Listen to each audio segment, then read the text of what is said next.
Hey guys, this is Dan from Supernova. Today we're going to be taking a look at Piskel and all of the tools in Piskel and kind of how they work, and we're going to make a GIF.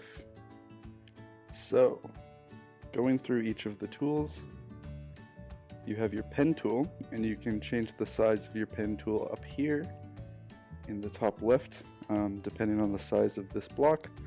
That'll be the size of your pen. So, we're going to make it the smallest one for simplicity. We're just going to get rid of those blocks. Next we've got the vertical pen, and what this does is it will mirror anything you draw through the center. So that's a cool way to make drawings symmetrical. Next we've got the paint bucket, which I will draw a quick circle, and with the paint bucket you can fill in shapes just like that. Next we've got the paint all pixels of the same color. So this one will fill in all pixels of the color that you click. We'll see that here. All the pink pixels, they will turn blue. Next we've got the eraser tool. It erases pixels just like that, very useful. We've also got the stroke tool, which will make lines, or as good as lines as you can make with squares. Just like that, saves a lot of time. We've also got the rectangle tool, which can make uniform rectangles or squares. The circle tool is similar to the rectangle tool. It'll make circles, or again, as good of circles as you can with a bunch of squares. We've also got the move tool, which will move your drawing a little bit, though be careful moving it off the screen because that will actually cut off the picture. We've also got shape selection, which will select a clump of pixels just like that, and you can either delete, gets rid of it, or you can copy and paste like that. Okay, and then next we've got the rectangle selection tool, which is just a tool to select a bunch of pixels, and just like the shape selector, you can use that to delete clumps of pixels. There's also the lasso selection tool, which is similar, but you can make less uniform shapes for selection to select a specific amount of pixels. We've also got the lighten tool. I'm going to make a blue rectangle here, and what the lighten tool does is when I click a pixel, it'll lighten it one shade, so you can see how it becomes a lighter blue, and the more you click it, the lighter it will get. And for me it says command, but if you hover over it, it'll tell you which button you have to press to actually darken pixels, and that'll darken pixels by one shade.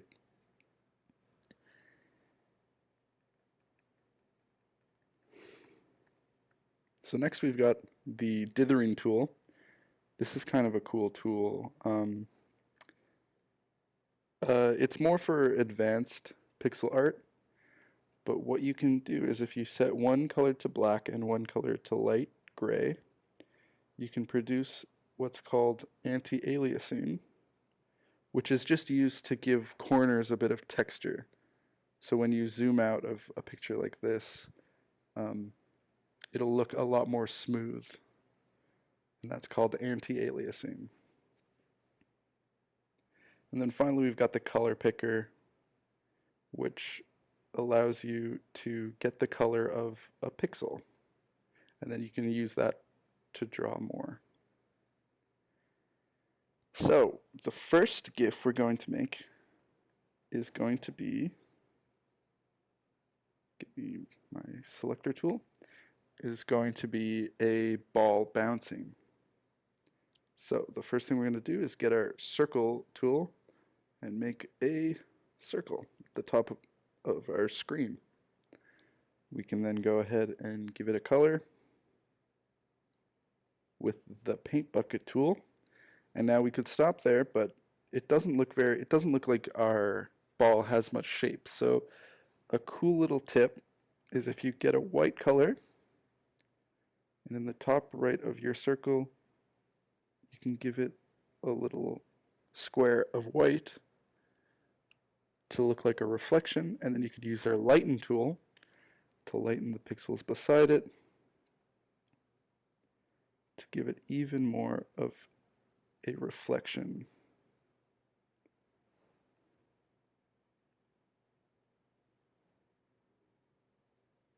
Lighten it a couple times to make it look better.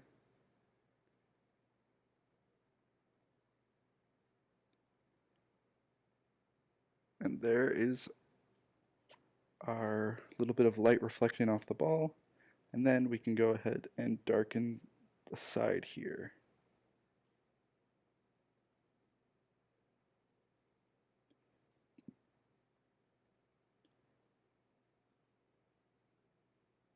Cool. So now our ball looks like it has a little bit more shape, a little bit more 3D looking. And we are going to make this ball bounce. So we're going to go up to our first frame here and we're going to duplicate it so that we don't have to redraw it every time. And we're simply going to drag it down a bit. We're going to duplicate it again and drag it down even more. Maybe a little bit more. We're going to duplicate one more time. It's going to hit the floor. Duplicate it again.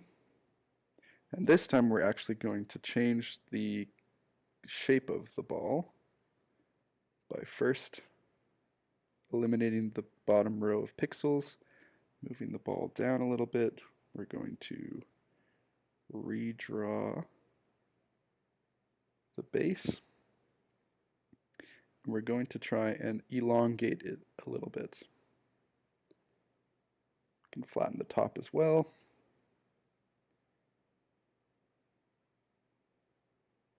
And we can fill in this little area.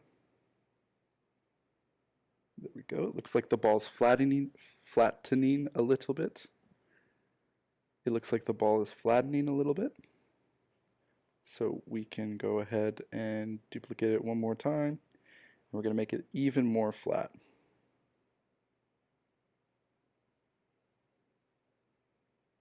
By moving it down.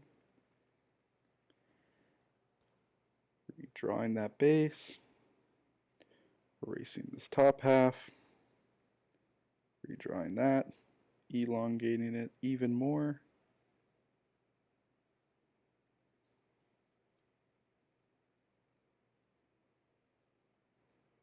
And erasing the little details.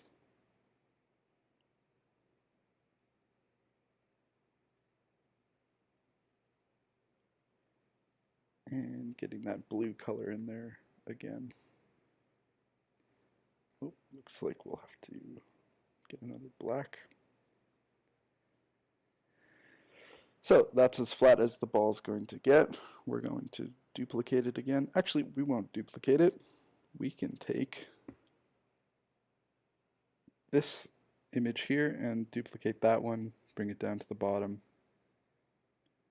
And we're actually going to keep it that way. We're going to duplicate it one more time. Push it up. We want it to jump up a lot quicker than it landed. And we're actually going to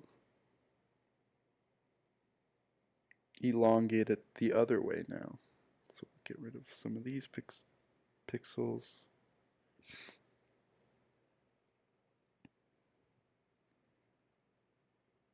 And just elongate the ball so it looks like it's moving quite fast.